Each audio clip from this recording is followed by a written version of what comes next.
Welcome back, everybody. I'm gonna turn off the lights here. So I am 3 pounds lighter than I should be right now because I wanted to hand back your exams today. I still do not have them graded. I'm sorry. Without getting too personal, I had a rough family emergency. Not an emergency, it's more of a depressing situation. So it kind of tore me into a complete funk for the last 2 days. So I'm really sorry. I wanted to have them graded, I just don't. I will get them back to you on Monday, I promise. That is a promise. So I appreciate you being patient with me. I will be patient with you guys as well. Second thing, what was I gonna say?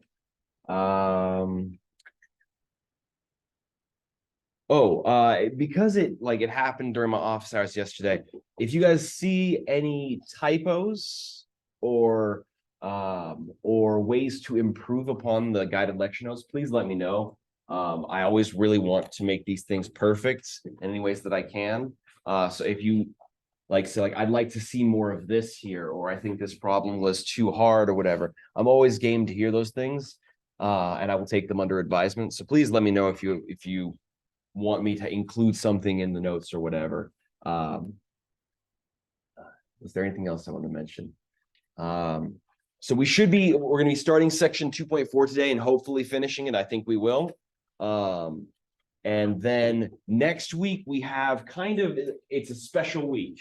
If you looked at the calendar, we're taking, section 2.4 is the chain rule. And after the chain rule, we basically have every main rule that we need in order to find the derivative of any function. We'll learn in section 2.6 one extra function that we can take derivatives of, but that's neither here nor there. The main thing is that the chain rule is like the last little thing that we can learn to make it so that we can do anything. So one of the most important things moving forward is knowing how to take derivatives. And I need you guys to be on it. I need you guys to be really, really understanding your derivative rules and practicing them and being good at them, because that's what we're going to be doing for the rest of ever. Chapter 3 is all about finding critical values, which we'll talk about when we get there, but finding critical values of functions, which is found by taking derivatives, by using the quotient rule, by using the chain rule, by using the product rule. And if you're not good with those things, you won't be able to focus on the new material. Calculus is one of those things that really builds upon itself very quickly. And so if you are behind in something, it becomes a lot harder to catch up. It's not like we're jumping to a new topic every week. This is a topic that depends upon the previous stuff. So as such, as a kind of incentive to push that requirement, there is going to be 2 quizzes next week. There's going to be a quiz on Monday and a quiz on Wednesday. 2 quizzes, both on section 2.4. Granted, technically it's on sections 2.2 through 2.4 because every rule is utilized in section 2.4. Product rule, quotient rule, all the original rules, all those things get used and more in section 2.4. So there are 2 quizzes next week, a quiz on Monday and a quiz on Wednesday. Okay. So any questions before we get started today? All right. Now I promise I got a decent night's sleep. Granted, my son woke up at 4 a.m. with a nightmare. So that was a little bit, I lost a little bit of sleep that way, but I deliberately tried to go to sleep early, so I won't be making the same stupid mistakes that I was yesterday. I realized after the fact, I know why I was making them, and it's because I'm used to doing it in my head. A lot of these things, once you get #get good, right? Like I think you guys say #get good like that, right? That's what you could say when you're not carrying your team in Dota 2 or whatever, or in League of Legends. People say get good. Once you get good, you start being able to do these things in your head very quickly. And I'm not used to doing it in the fashion of how we learn it. And so I kept getting sidetracked and then I forgot what I was doing. Either way, shouldn't have happened. Sorry, we will not make those mistakes today. So we left off with talking about how to find higher derivatives. And it's just legitimately all it is taking the derivative of a derivative or the derivative of a derivative of a derivative and so on and so forth. So, and as I said in this note, when computing higher order derivatives, it's usually beneficial, not always beneficial, but usually beneficial to simplify. Sometimes you'll even find out that factoring might even help, but that's for a later time. But usually it's beneficial. And we see that in this problem here. When you take the derivative, if you were to take it right as it stands here, if you were just, so we found the first derivative by doing the product rule, you get 3x squared natural log of x plus 1 over x times x cubed. If you were to leave it like this, you'd have to do two product rules.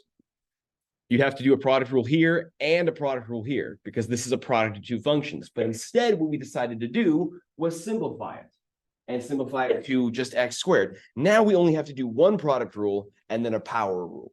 That one that's just x to the n. So we'll do the next derivative here. Once again, we've got to do a new thing. So this is our f, and this is our g, our red f and our blue f and our red g. So f prime is going to be 6x, and g prime is going to be 1 over x. The derivative of natural log is 1 over x, as we saw in the quiz.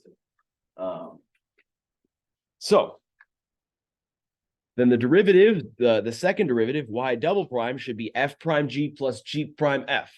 F prime, 6x times g, natural log of x, plus g prime, which is 1 over x, times f, which is 3x squared. And I'm going to put this in brackets to symbolize this was the derivative of the first term. This was the derivative of this term.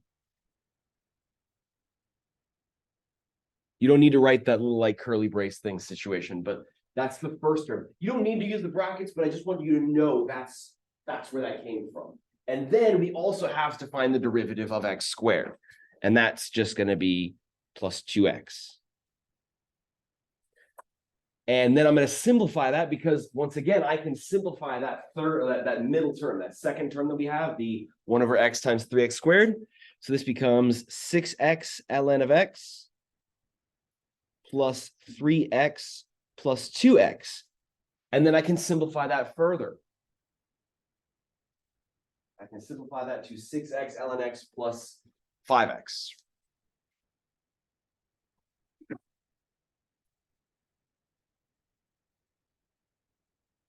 And as per usual, by the way, as per usual, if you want to, you can simplify. If you feel comfortable simplifying more in your head, please do so. It's a good habit to form, is to try and do the mental math in your head whenever possible. It's how you can get girlfriends. True story. Not a true story. That's just a lie. But the cool one.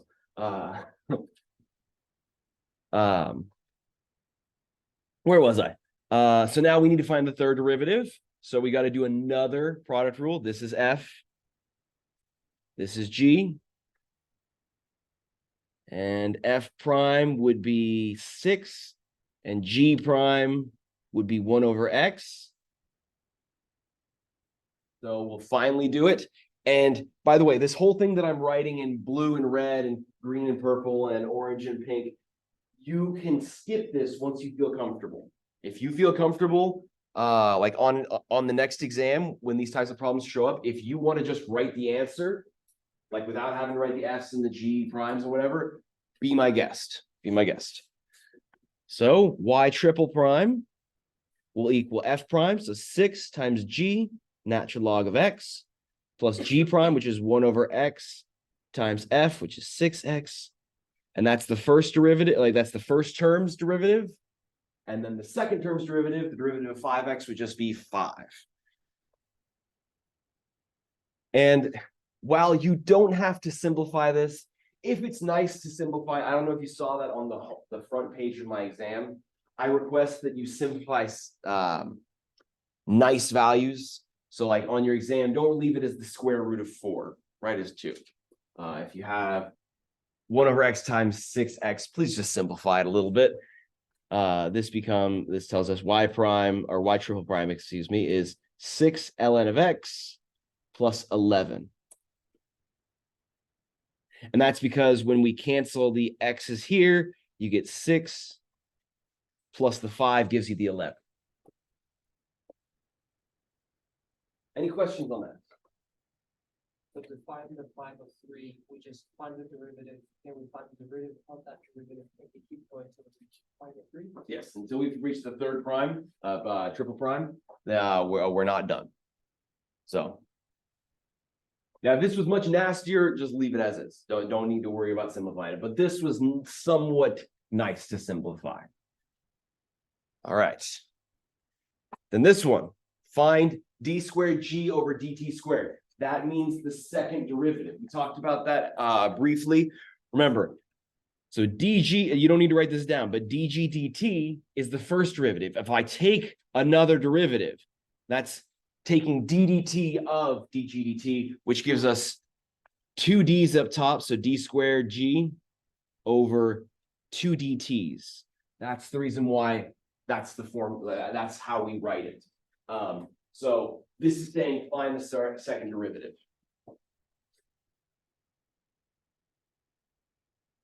So we can even write that if you want, i.e. find g double prime of t. So we're going to require a product rule because it's two functions multiplied together. We can call this one f and this one g. Then f prime, the derivative of 5e to the t is 5e to the t. 5. Yep. 5e to the t, and then the derivative of g prime, or the derivative of g, excuse me, derivative of sine is cosine.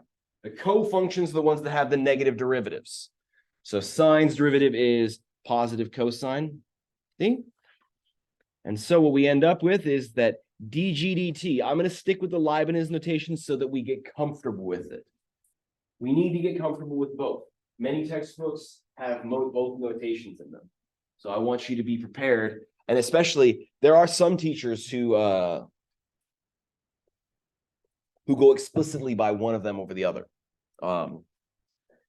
Not few and far between. They're loyalists, if you will. But I don't want you to get into a class where they're only using DGT, like they're only using Leibniz notation, and you're like, what the heck is that? So dg/dt, f prime g, so 5e to the t sine of t. F prime g plus g prime f, so cosine of t times 5e to the t. That's f prime, that's g prime f. Now, here is a good example of how you would not necessarily simplify, but you can make it easier on yourself. There are two ways to do this once we get here. We need to find d squared g over dt squared. We need to find the second derivative. Is it a negative cosine? No, the derivative of sine is positive cosine. The derivative of cosine is negative sine, yes.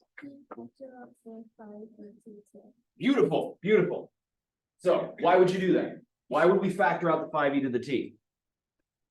I just feel like it makes it simpler. Absolutely it does. So if I were to take the derivative right now, as it stands, I would have to do two product rules. However, if I were to factor it to 5e to the t times sine of t plus cosine of t, then I only have to do one product rule because it's a product of two things now. It's just one product. And so, yes, the second function is a little more complex, but not terrible.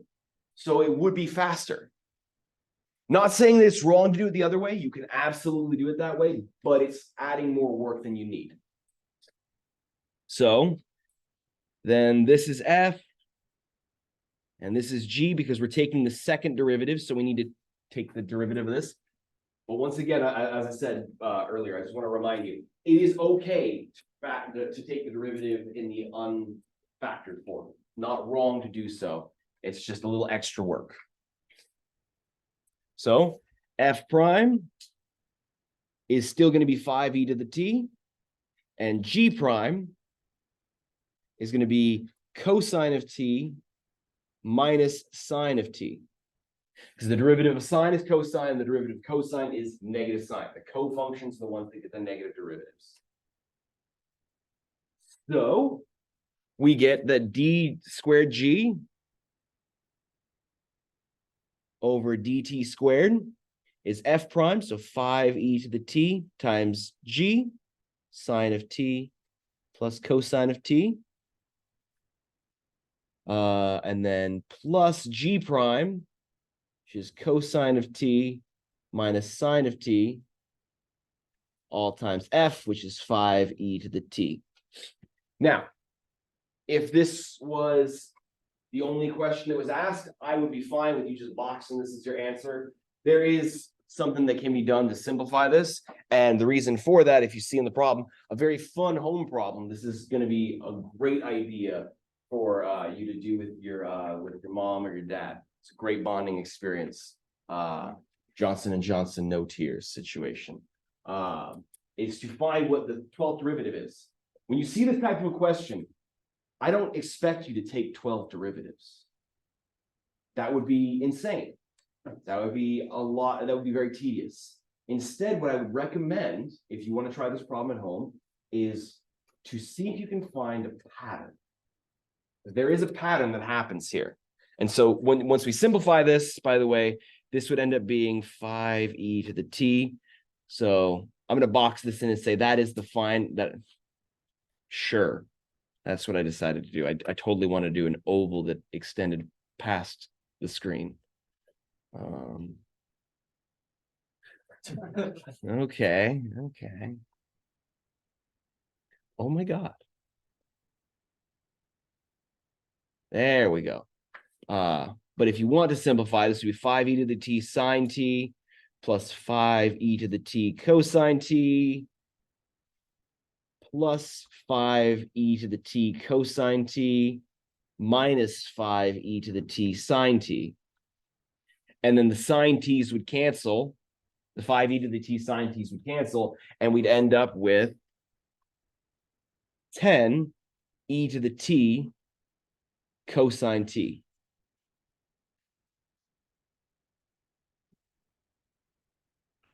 So I would recommend taking another derivative and maybe one more to help you figure out how to find the 12th derivative. Maybe take 5 derivatives and see what happens. You'll start to see a cyclic nature. Yes. Is it part of it they will cancel or have some kind of factor? So, I don't remember off the top of my head, but I'm pretty sure what happens next is you get I think the 4th derivative you end up with 20 e to the t sine t. And so that, like, you'll notice that every even derivative, the other trig function cancels out. So it's a cute problem. There's ones in the textbook. This is probably one of my favorite questions right here, number 4. I love this question. I think it's great. The thing is, I'm not asking you to find, like, I think it would be a really big waste of your time to find 103 derivatives. There must be a faster way, and there is. Take a few derivatives and you'll start to see a pattern. But either way, back to this thing. So a physics application. Yay, physics. So we learned in section 2.1 and 2.2 that the position function is denoted s of t. If you take its derivative, you get the velocity of the object. But then the question comes up, what happens if you take the second derivative? Yes. Acceleration. The second derivative of position is acceleration. So not how fast it's going, but how fast it's getting to that speed. So how fast it goes, like how like it's 0 to 60 speed, essentially, like how it's acceleration, how fast does it get up to its speed? So In short, we have the position function S of t. You have the velocity function, which is just the derivative. And then you have the acceleration function, which we denote A of t, which is the second derivative of the position.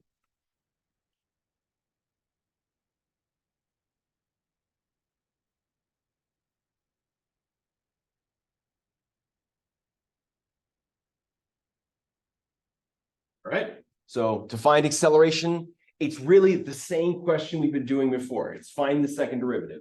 So question A, find the velocity and acceleration functions. What that's asking you to do is find the first and second derivatives. It's really all it's asking. It's just asking it in a physics orientation. So the position of a particle is given by S of t equals 1/4 t to the fourth plus 3t cubed plus 7, where t is measured in seconds and S is measured in feet. So V of t would be the derivative of S, which in this case would be negative t cubed plus 9t squared.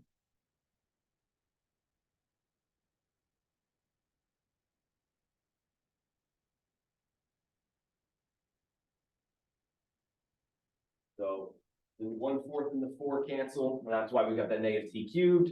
And then the 3 times the 3 gives you the 9t squared. And then A of t would just be the derivative of that.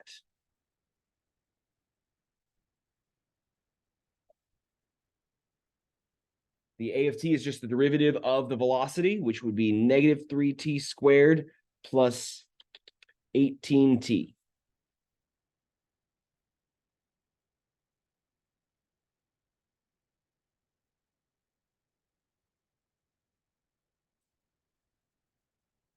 Okay.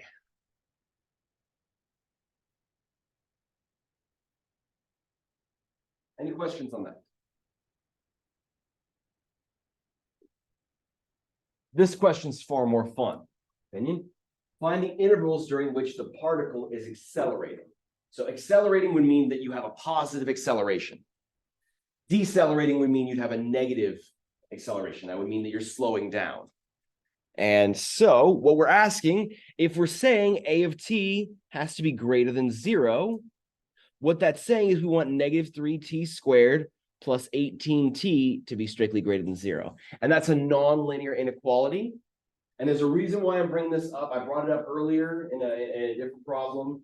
And I'm bringing it up again because we're going to be using this a lot in chapter 3, in unit 3. So to solve a nonlinear inequality, you factor the you bring everything to one side, which we already do, which we already have. Then we factor and find our VIPs. So I'm going to factor out a negative 3t and then get t minus 6 is greater than 0. So that gives me the VIPs. T equals 0 and 6.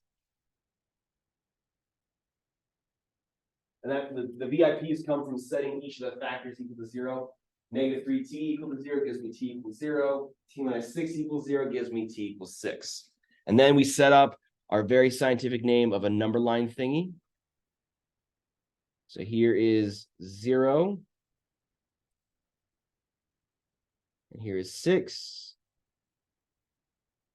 And then we just plug in test values. T equals -1, t equals 1, and t equals 7. However, I'm being excessive. I don't even need the left half. I don't need the left less than 0 section because this is time. Time cannot be negative. So we don't really need that section, but just for completion's sake, we'll do it. -3 times -1, that gives me a positive number times a negative number. So it's negative over here. Plug in 1, you get a negative times a negative, which is a positive. Plug in 7, you get a negative times a positive, which is a negative. So it's accelerating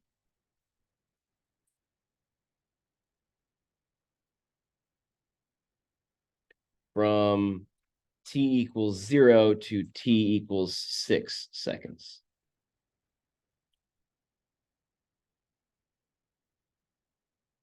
And this type of problem, like if this was to show up on an exam, I don't think I'd be too mean about the whole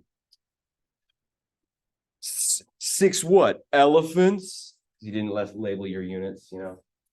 especially since it was mentioned the problem, what t was measured in, so. All right.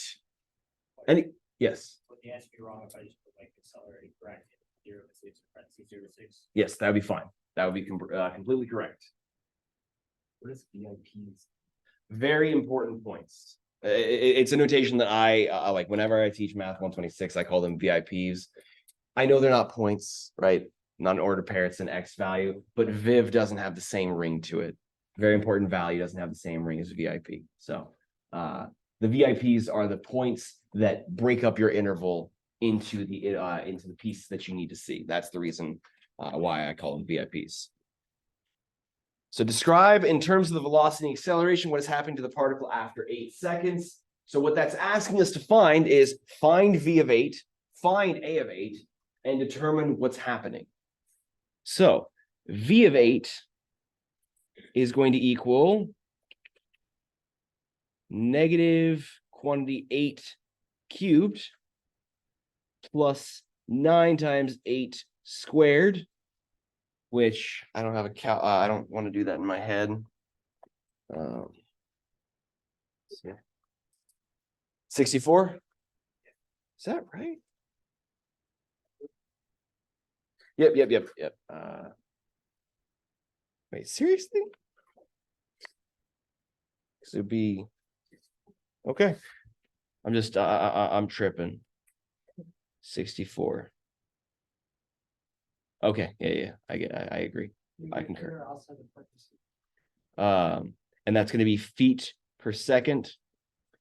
I'm not too concerned. This isn't a physics course, so I'm not too concerned with you knowing the unit equivalence of acceleration and velocity, but that's what it is. And then A of 8 is going to be negative 3 times 8 squared plus 18 times 8.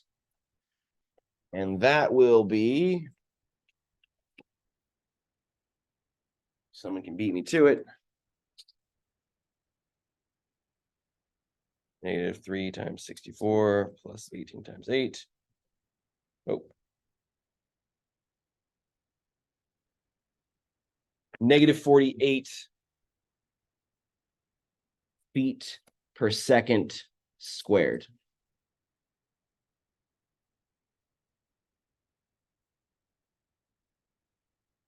So our velocity is positive, and our acceleration is negative, meaning that we're going forward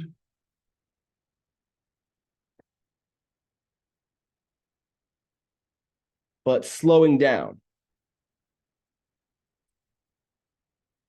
So going forward because V of 8 is positive, and we're slowing down because A of 8 is negative, i.e. less than 0. Going forward, but we're slowing down. So we're coming to a stoplight.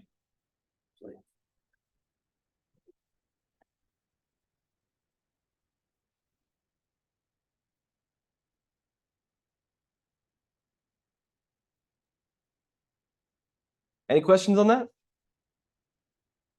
I'd be more concerned with the first two than the third. All right.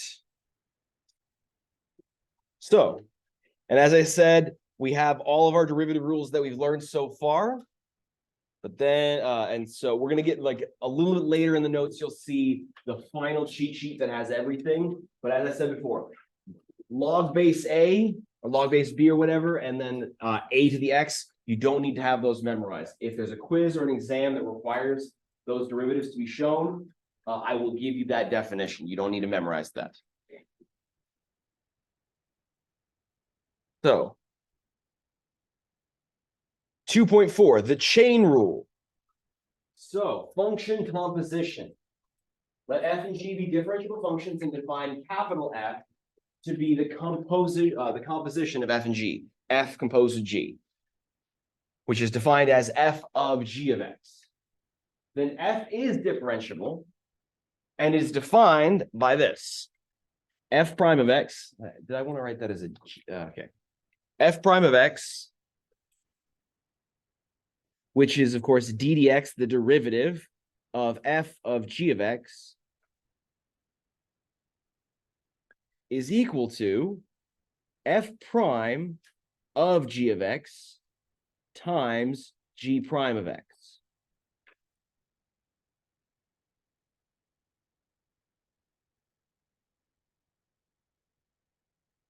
The derivative of the outside function. So just so we're clear about this.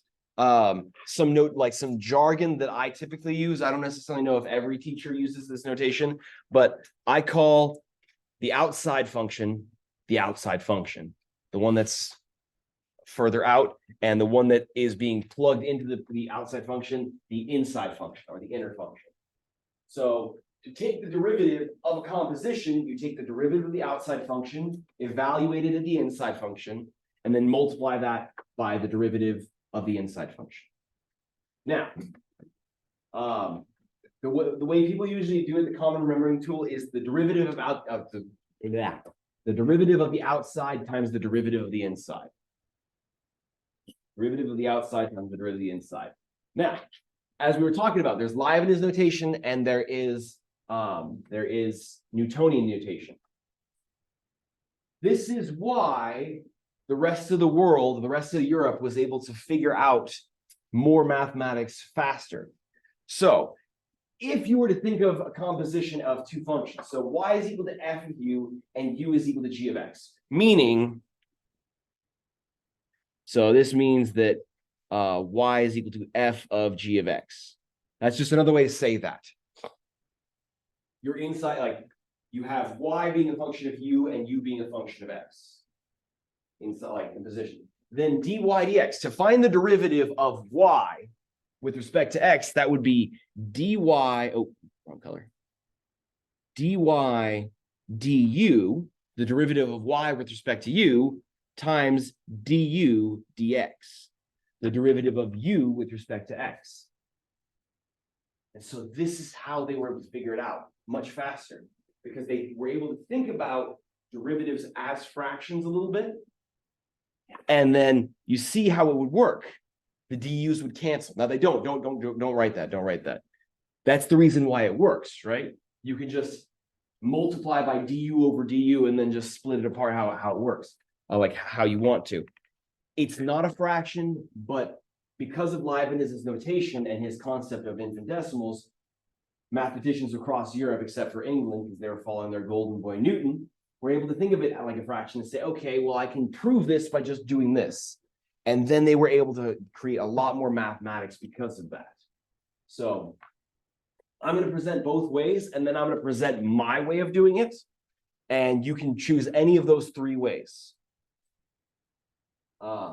So if we're going to use Leibniz's notation, so suppose h of x is equal to sine of x squared. We cannot compute this with any of the rules we learned previously. Here, am I lying there for a second? Is there a trig formula that we could break sine of x squared into something? Maybe. There might be a way to use some trig formulas to mess around with it, but that's not necessary. Knowing the rules that we know now, we can't do it. So we have to bust out, like it's not just going to be cosine of x squared, because our derivative was sine of x. The derivative of sine of x to the first power is cosine x, not the derivative of sine of x squared. So if you're going to do it Leibniz's way, the outer function is sine. So this would be sine of u, where u is x squared.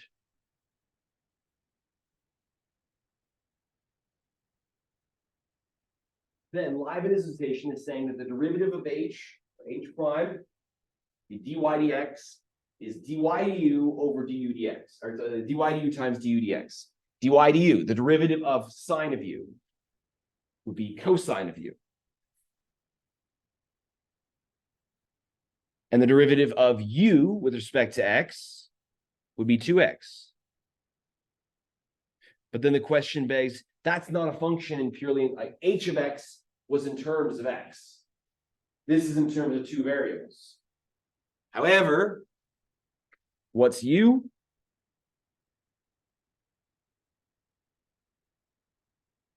We said it right here. U is equal to x squared.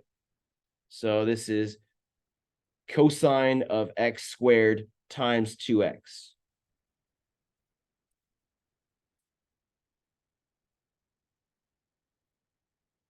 That would be if you wanted to use Leibniz's notation. I have found in my experience that nobody likes it. Nobody likes Leibniz's notation, and I think that's fair. It's a little bit. Leibniz's notation is more useful for proving things than it is for computing things, in my experience. So the composition method. Here, it's important to determine the outside function and the inside function. So the outside function is the thing on the outside, which in this case would be sine of x. F of x equals sine of x. And then the inside function is the thing on the inside, which in this case would be x squared, or g of x equals x squared.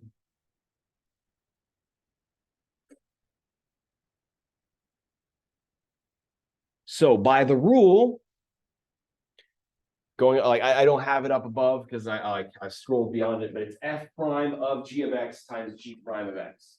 So we need to find f prime, plug in g, and then we need to find g prime.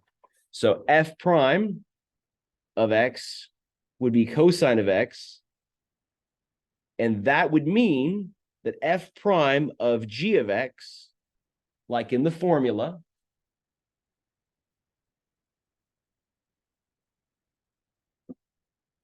that would mean like in the formula, f prime of g of x would be f prime g of x over here. G of x is x squared. So this would be f prime of x squared, meaning, and remember what this means. If you have a function of a term, you just plug in the term for x. So we're going to replace the x with an x squared.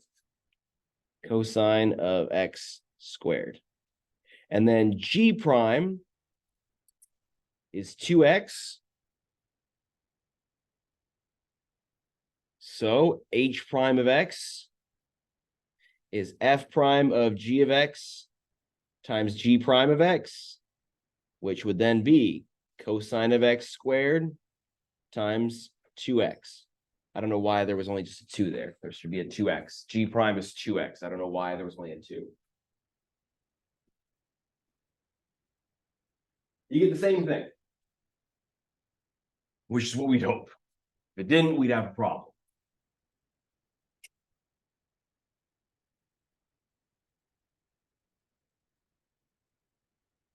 Right? Now, I promise you, though, I'm going to show you a way that I think starts to be better. And in addition to that, once you practice, just like with the product rule and the quotient rule, once you practice it enough, it's something that you can just do as you go along. You don't need to find the F's and the G's. You just do it as you continue. You'll see what I mean. So I'm going to do the composition method and Leibniz's method for these ones. For this one right here, and then we're going to show you the way that I typically started doing it when I was a student, and then we'll go from there. So Leibniz's method, you make your we could find this by the product rule, right? We could write this as x squared plus 1 x minus 1 times x squared plus x minus 1 times x squared plus x minus 1, but that's going to be a whole tedious monstrosity. Especially, what if that wasn't the third power, but of the 30th power? Do you really want to multiply 30 derivatives or do 30 product rules? I don't think so. I don't think so. So Leibniz's method, your outer function would be the third power. So u cubed. The inner function is x squared plus x minus 1. So dy du is 3u squared. Du dx is 2x plus 1.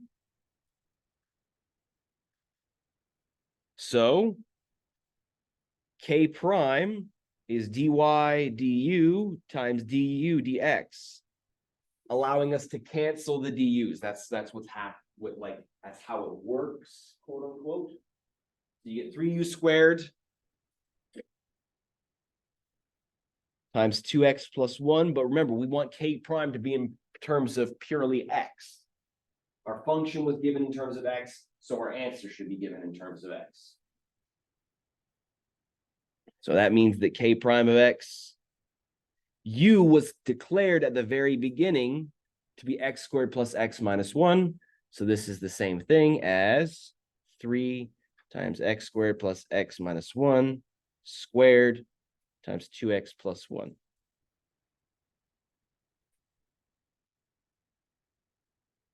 That's if you want to do it this way. But I'm hoping you guys like my method once we get to the end of this. So and for the skeptics out there, like you might be saying, like, well, Phil, why don't you just show us your way if you think it's better? Because you have to understand in the background what is happening.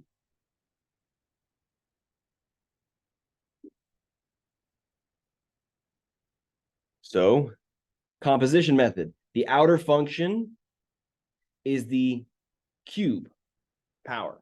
The outer function is that cubed power. The inner function, in my experience, by the way, I find that the inner function is easier to find.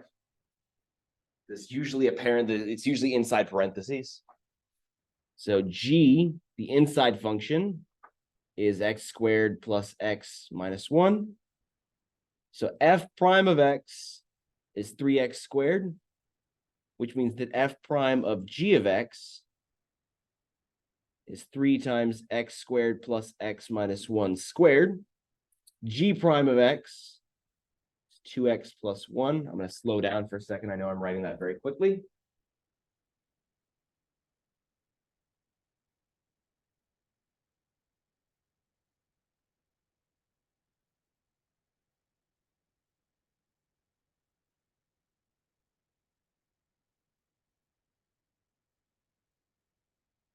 And so the chain rule says f prime of g of x times g prime of x. So we just multiply these two functions together to get that k prime of x is exactly what we got before. 3 times x squared plus x minus 1 squared times 2x plus 1.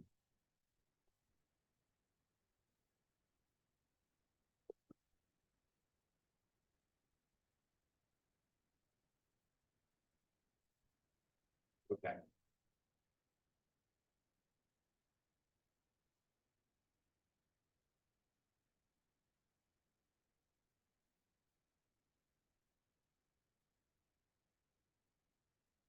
Now let's do it my way. I'm sure there's a lot of confusion here. I'm sure of it. I can sense it.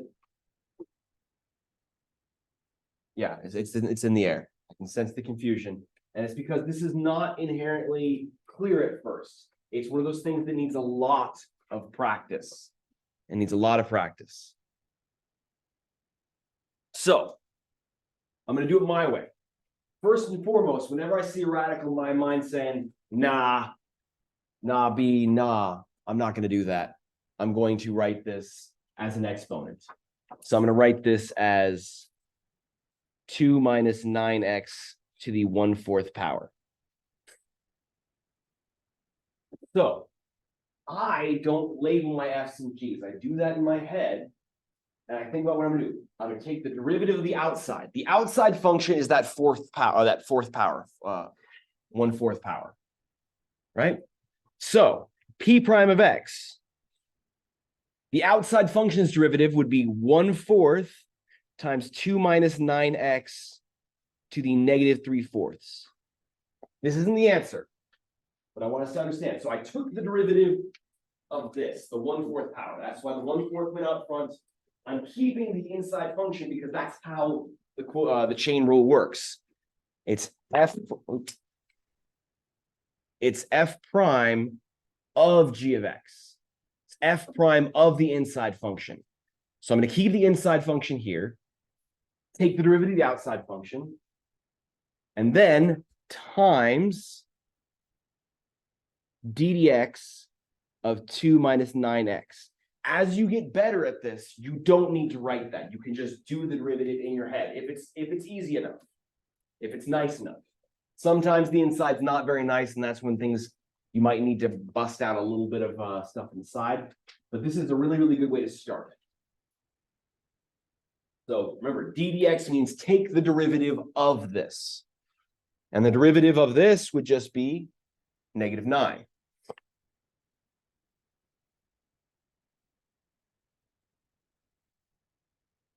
The derivative of 2 minus 9x is just -9 because the derivative of 2 is 0 because it's constant. And the derivative of -9x is -9.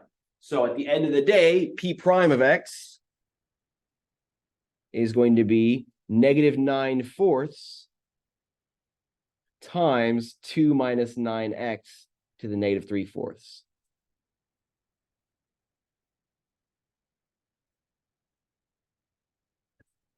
So derivative of the outside evaluated at the inside.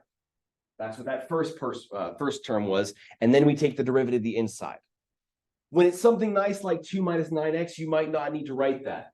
But as we'll see, don't worry, I'm coming right back to this. As we see here, maybe the inside derivative isn't so nice. Maybe it's not so nice. And that's when that ddx like gives you some breathing room to like take a little bit of time. You know. Okay. And I promise you, the more we do, the better you get at it. It's like, especially with implicit differentiation. If I were to impart one thing for this section, please practice this weekend. Please, please, please. Look at some videos as well. Additionally, you can rewatch the lecture videos. Also look at other resources online. As you know, on the homepage, there's a link at the very bottom for Paul's online calculus notes. He does a great job. I've always recommended his stuff. He gives you it's not lecture videos, it's just a big screen of text, but it's still very good. And he gives you practice problems that have solutions for all of them. So please practice this a bunch because it's going to help you so much in the next couple units. So for this next one, B, f of z is equal to z to the 5th times 1 minus 3z to the 2/3. Uh-oh. That's a product. That's a product. Which means we need the product rule. Aha. All the rules that we learned before can all be incorporated. Oh no. Now I got to play the passage. Like I need to switch from charging to charging my pen. So we need a product rule here. So we need to label our F and our G, though if you feel comfortable not doing that, you can do that in your head. But I recommend labeling it.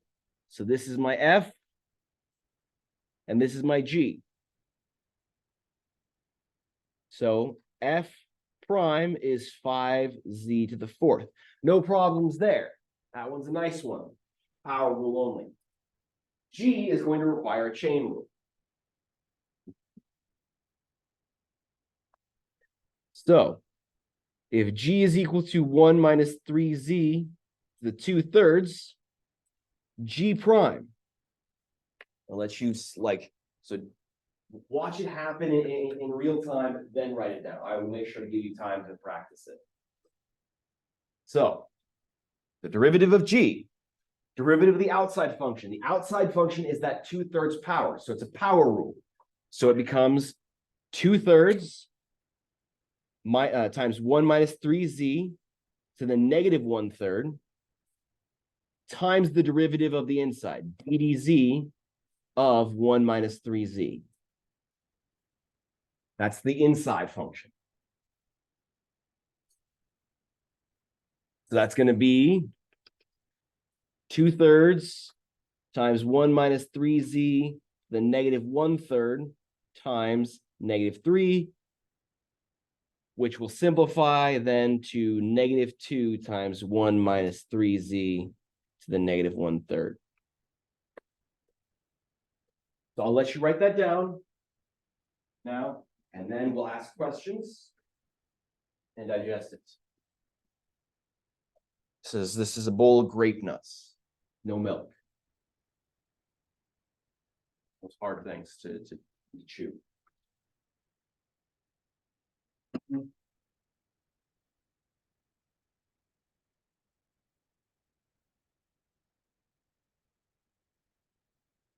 Did anybody here like grape nuts? I did. They're ridiculous.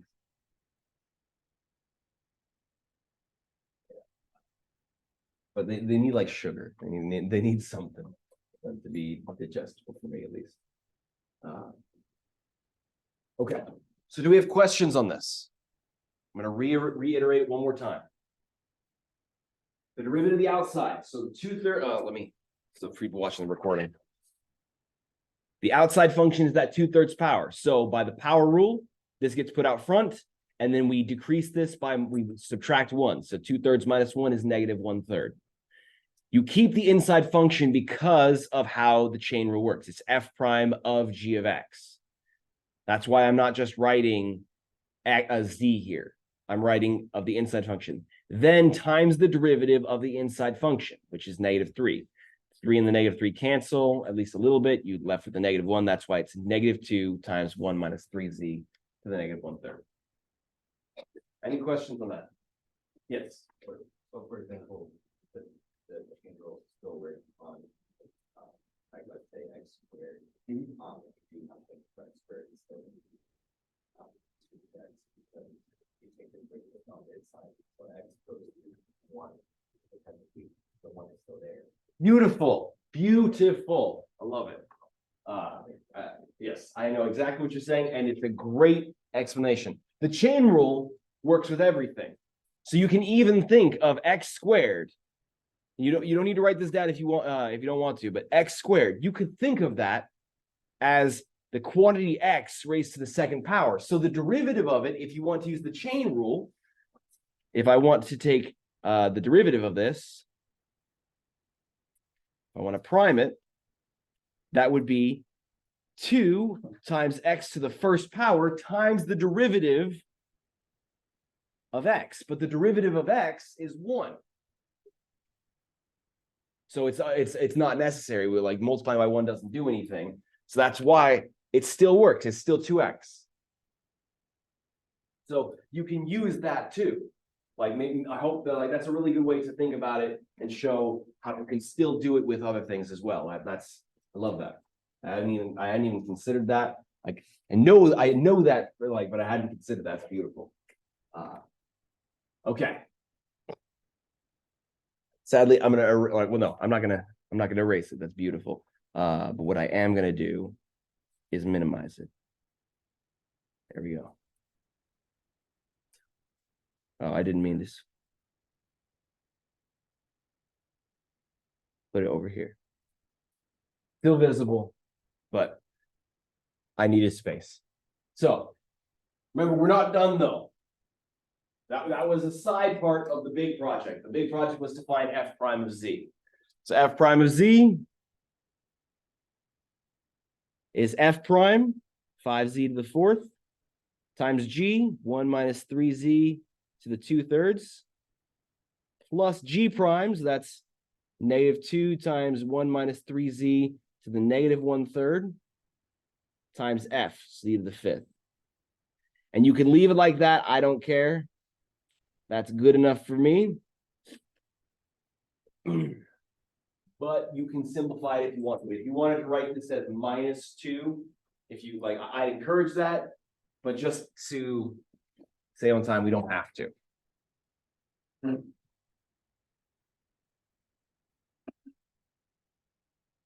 Out of curiosity, do you like my way better or the Leibniz way or the composition way? Apply to anything. You hate all of them equally. Excellent.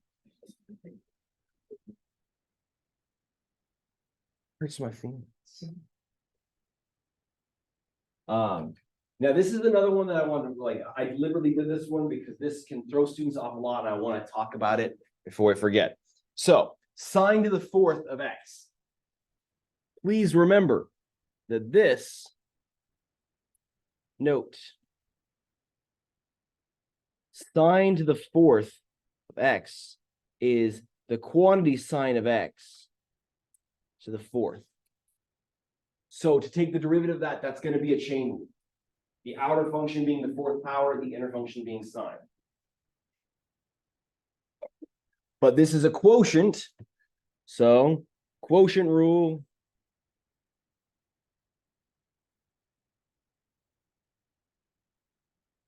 So off on the side, I'm gonna find F and G. Though if you feel comfortable doing them in your head, which you will get to it, I promise. It takes time, but you will get there.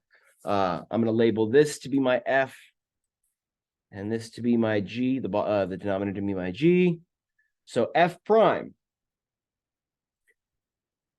is going to be, so I'm not gonna write F because I've already got it listed there. I'm just gonna save on writing stuff. Fourth power. Taking the derivative, that 4 would go up front times sine of x to the third power times the derivative of sine of x, which is cosine of x.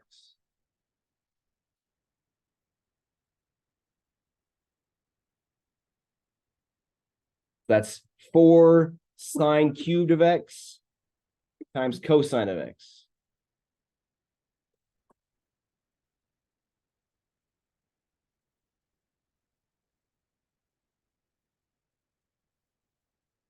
And G prime is not too bad. G prime would just be 3x squared.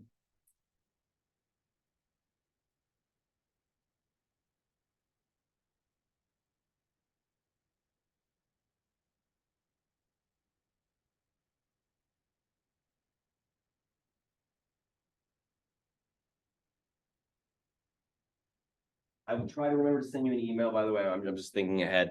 So since we do have a quiz on Monday, I'll try to send you guys an email on, what would you guys prefer? An email reminder on Saturday or Sunday? Both. I think Saturday, just give it a little bit of some, like, let's be real, you guys aren't gonna check your email Saturday. No, you might. I never did. Just too interested in partying, man. And by partying, I mean playing video games. So, which is partying, right? So dy dx or y prime of x, any way you want to write it, f prime g minus g prime f all over g squared. So f prime, 4 sine cubed of x cosine of x times g, x cubed minus 8 minus g prime, which is 3x squared, times f, which is sine the 4th of x, all divided by x cubed minus 8 quantity squared.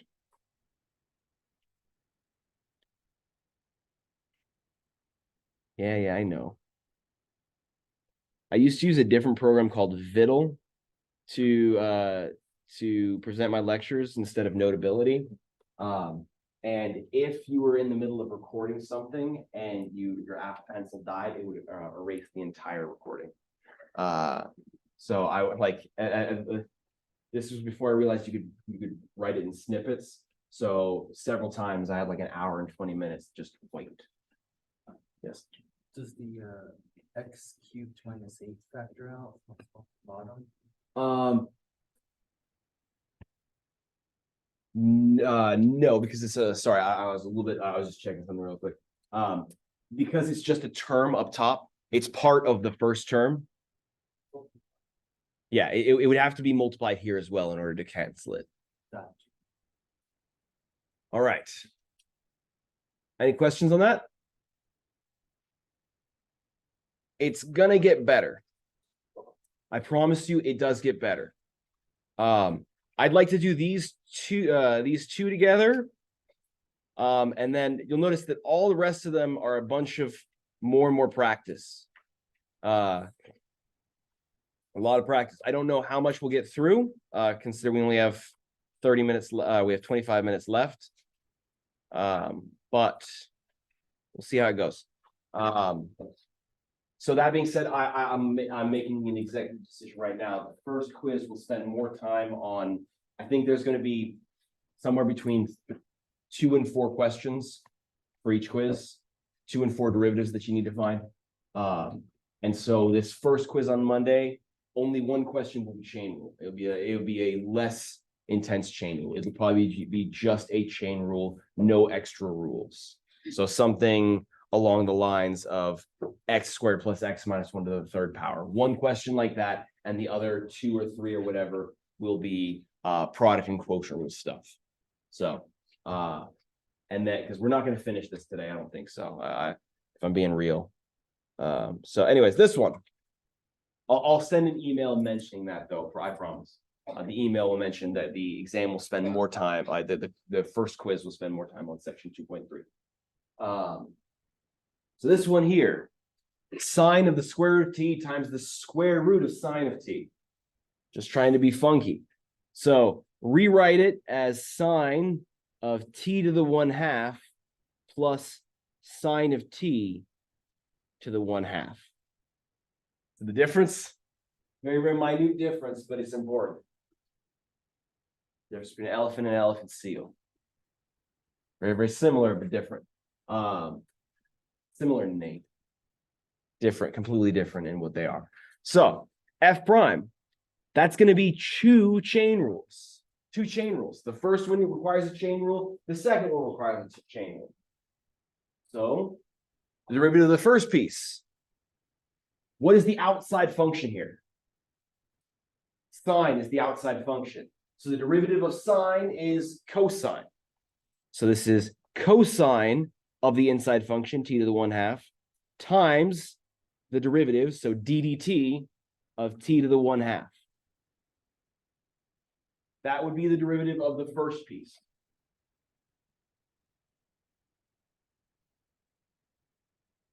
And then the derivative of the second piece. What is the outside function for the second term? That 1/2 power.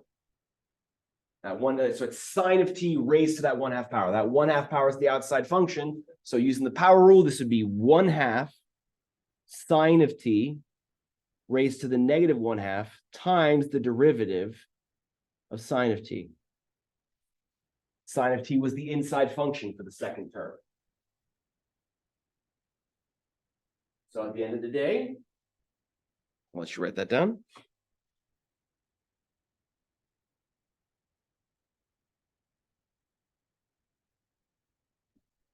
That's going to be the derivative of t to the 1/2 is 1/2 t to the negative 1/2. So that's going to be f prime of t is 1/2 t to the negative 1/2 cosine of t to the 1/2 plus 1/2 sine of t to the negative 1/2 times cosine of t.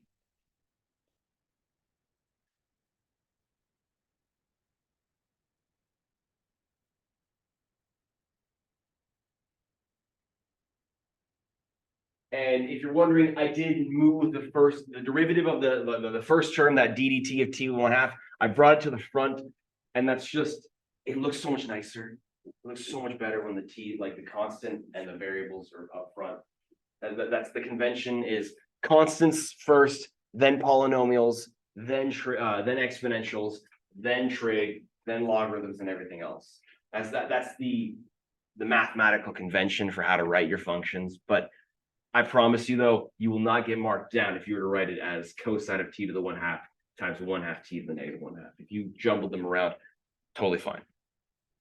It's just it hurts my soul a little bit to write it the other way. Take a second to digest that one. Do we have any questions on it? It's okay to have questions. Like, I'm really being serious about practicing. I want, like, I don't like to ask for homework. I don't like to do it. But my request would be tonight, practice this. Just do a couple problems, or watch or rewatch our lecture. One of the two. Just do a little bit of practice so that it stays in your brain. I don't know if you've heard the old adage of like, you like how to memorize something. You practice it later the day, then you try and practice it the next day, then you try and practice it 3 days from then you try and practice it a week from then. That's how you memorize it. Kind of the same idea, except you should be doing it every day. But please, I'm begging you, do a little bit of practice tonight. Just do a little bit of practice tonight, maybe a little bit of practice on Friday, or on Thursday. You will thank yourself in a little bit. All right, this one, as my son would say. This one, that's a chain rule with a chain rule inside of it. It's chainception. I gotta stop making that joke. I gotta stop making it. I really do. I can't stop doing it. Inception is so 2000 and late, but I still love making that joke. Oh wow, yeah. I realized that not a lot of people had seen several movies lately, and I was like, well, I'm getting old. But anyways, H of W is sine of cosine of W squared plus 1. The outermost function is sine, the second outermost function is cosine, and the innermost function is W squared plus 1. So H prime of W is going to be the derivative of sine, which would be cosine of the inside, cosine of W squared plus 1, times the derivative, so ddw of cosine of W squared plus 1.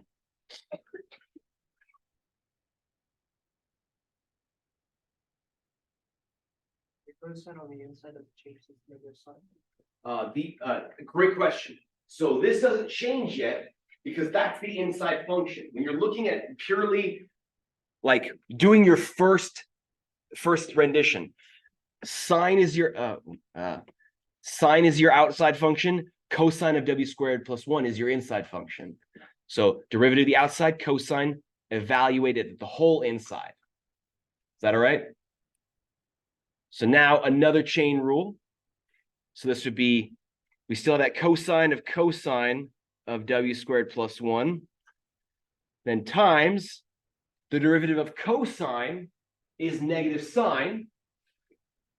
So negative sine of W squared plus 1 times the derivative, so ddw of W squared plus 1. That's this derivative. That's that second piece.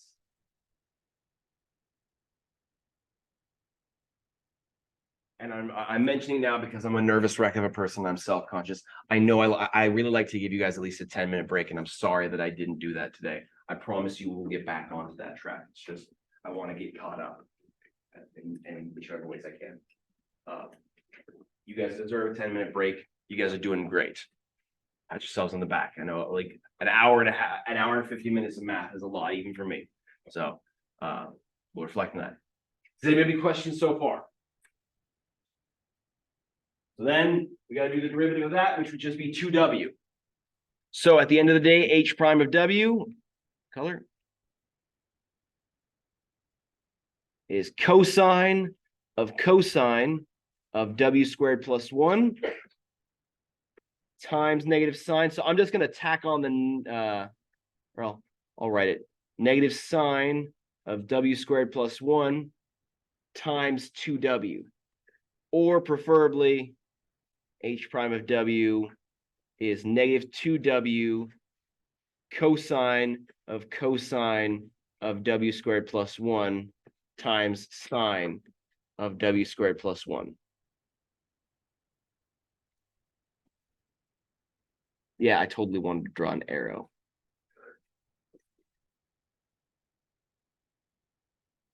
The first form, though, is completely fine on an exam or a quiz. Totally fine for you to write that.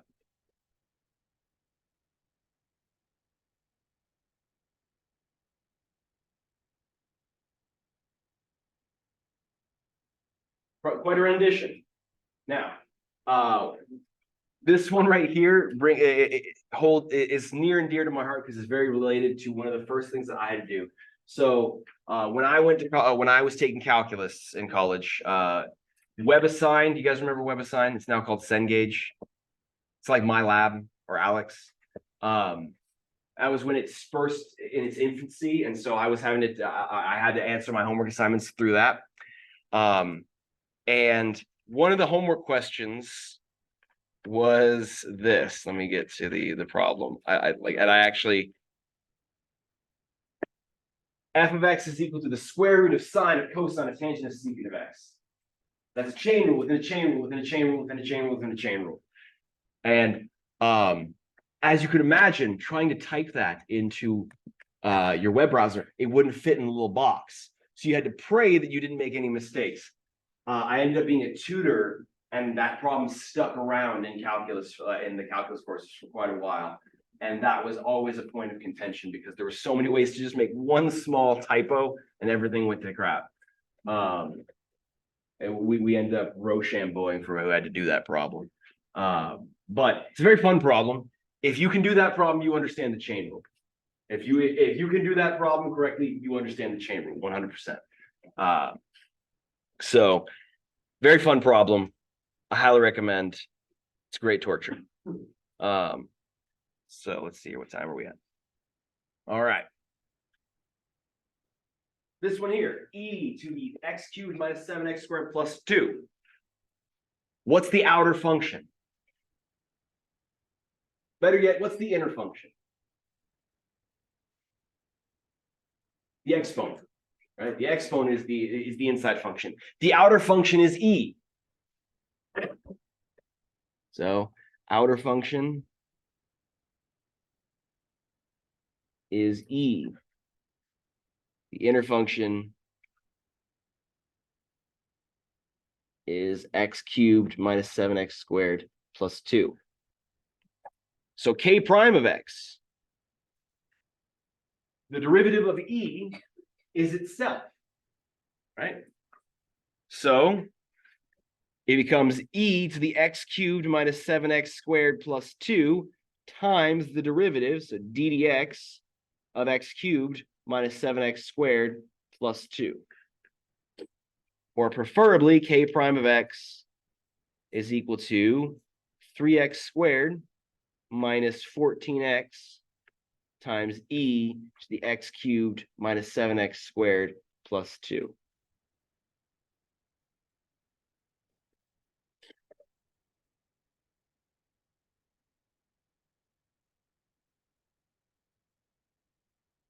Everyone just wants to write e to the x cubed minus 7x squared plus 2 when they first see it. But remember, that's a chain rule. This is a chain rule. The inside function is x cubed minus 7x squared plus 2. The outside function is e to the x. Yes, there.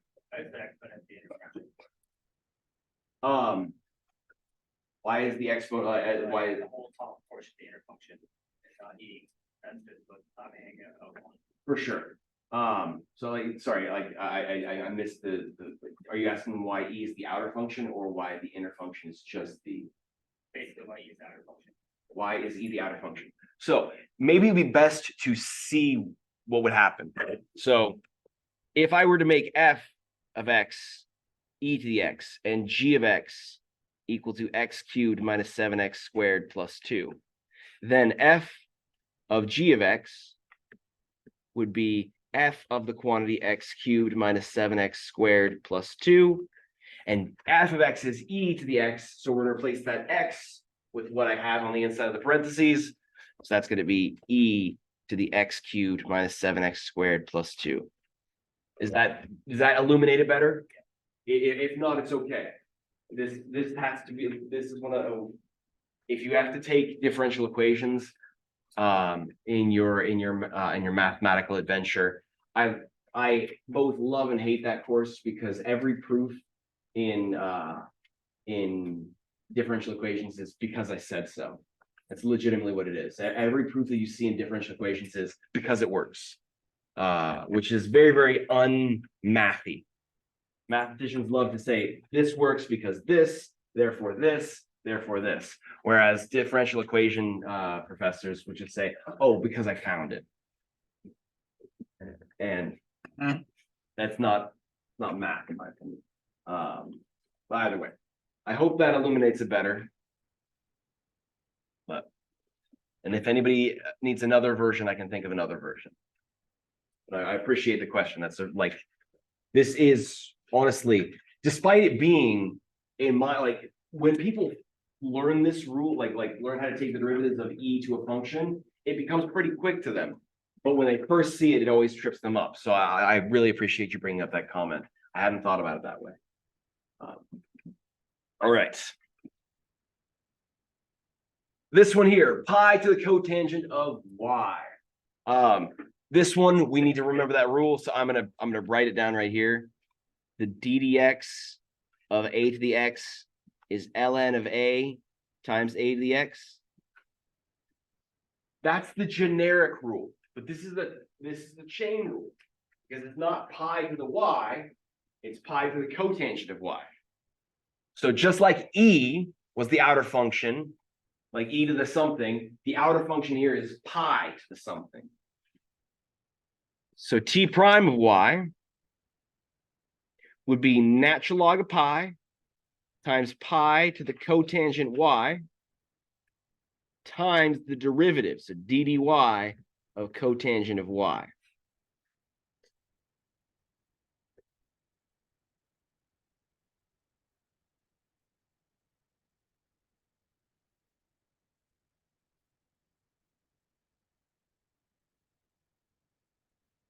Take a second to digest that and understand why that happens.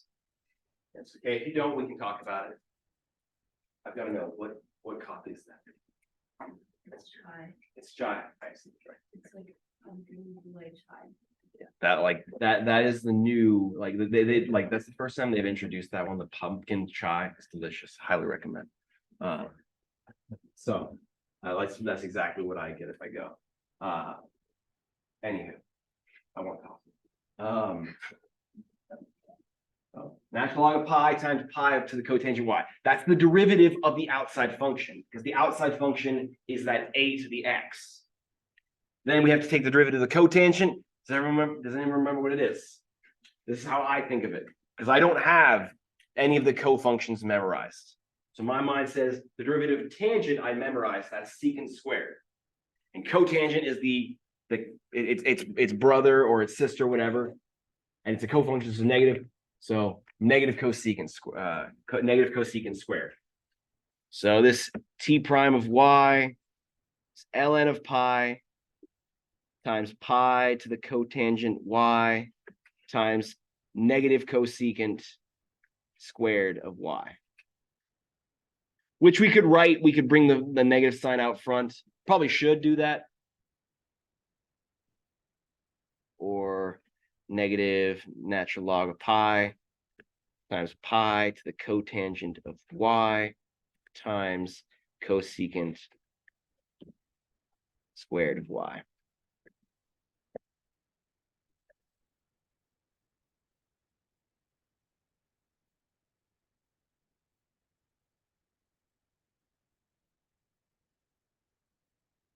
Right. I'm trying to basically hit with all these problems that I have in this section. I'm trying to kind of cover every base case. So, this next one, natural log of 7x to the 5th minus 4e to the x cosine x. Okay. What's the outside function here? ln, yes, the natural log. And the inside function is that 7x to the 5th minus 4e to the cosine e to the x cosine x. So y prime or dy dx. What do you guys want? Dy dx, or do you want me to write y prime? Dy dx. Love it. And that's because we're going to get the section after this is implicit differentiation, and there we're going to be writing a lot of dy dx's. So natural log's derivative is 1 over x. So this is going to be 1 over the inside function instead. That's going to be 1 over 7x to the 5th minus 4e to the x cosine x times the derivative of the inside, ddx of 7x to the 5th minus 4e to the x cosine of x. I think a big portion of next time we're going to be doing, I would like to give you guys some time to practice this and be able to ask me questions. So that's what a lot of on Monday is going to be doing, a portion of it.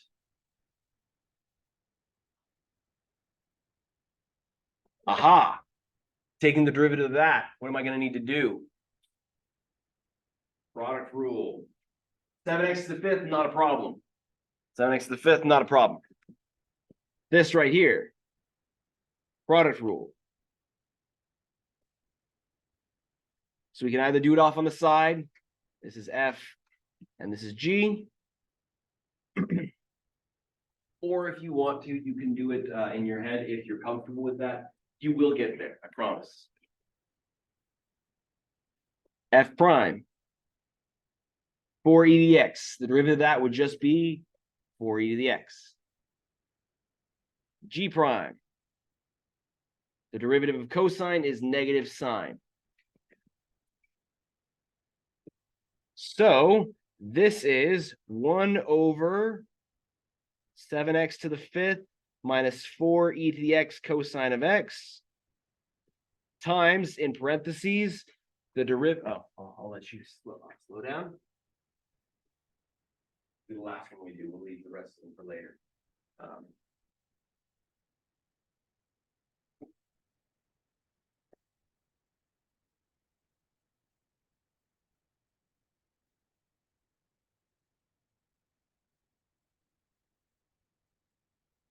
Derivative of 7x to the 5th would be 35x to the 4th. I'm actually going to change this to, instead of a parenthesis, I'm going to use a bracket. And then minus, in parentheses, f prime g plus g prime f. So f prime 4e to the x cosine of x, f prime g that is, plus g prime f. G prime is negative sign, so instead of a plus sign now, it's going to be a minus sign. Because f prime g plus g prime f, but g prime is negative, so I'm just going to take care of that right away. Minus 4e to the x cosine of, or sine of x.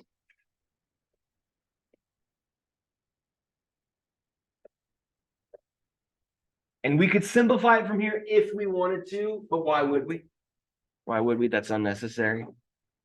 We can keep it like that and just have a grand old time. Yes, Joe. Is it fine, negative sign, so does they just make it positive on the last piece? So the product rule is f prime g plus g prime f. So I'm taking into account that minus sign and immediately taking it there. But the 4 is already negative. That negative sign is right there. Oh, okay. So great point, great point. You could absolutely make f equal to negative 4e to the x and go from there. That is fine too. That is fine too. But I usually avoid that. Personally, I that's just how I found that when I do that, I end up messing up signs too much. But that's me personally. Okay, guys? Any questions? All right, that'll be it for today. I hope you guys have a great weekend and a great rest of your day. If you have any questions, feel free to yes. What homework questions would you recommend to practice on? Anything from 2.3 and honestly, basically anything from 2.4 as well. All of 2.3 and 2.4 would be great. It would be great practice problems. Yep. And then he wants to know the answers to those things.